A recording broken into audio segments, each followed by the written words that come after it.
വിശുദ്ധ മത്തായി എഴുതിയ സുവിശേഷം 16-ാം അധ്യായം 13 മുതൽ 20 വരെയുള്ള വചനങ്ങൾ.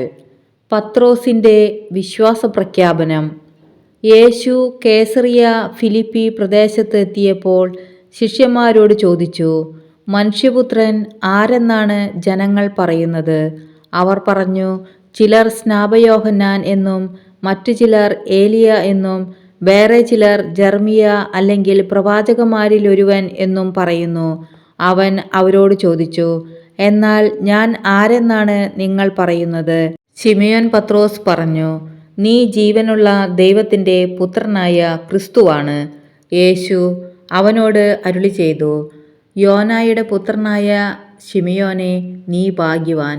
മാംസരക്തങ്ങളല്ല, സ്വർഗസ്ഥനായ എൻ്റെ പിതാവാണ് നിനക്ക് ഇത് വെളിപ്പെടുത്തി തന്നത്. ഞാൻ നിന്നോട് പറയുന്നു, നീ പത്രോസാണ്. ഈ പാറമേൽ എൻ്റെ സഭ ഞാൻ സ്ഥാപിക്കും. നരക കവാടങ്ങൾ അതിനെതിരെ പ്രബലപ്പെടുകയില്ല. സ്വർഗരാജ്യത്തിൻ്റെ താക്കോലുകൾ നിനക്ക് ഞാൻ തരും. നീ ഭൂമിയിൽ കെട്ടുന്നതെല്ലാം സ്വർഗത്തിലും കെട്ടപ്പെട്ടിരിക്കും. നീ ഭൂമിയിൽ അഴിക്കുന്നതെല്ലാം സ്വർഗത്തിലും അഴിക്കപ്പെട്ടിരിക്കും.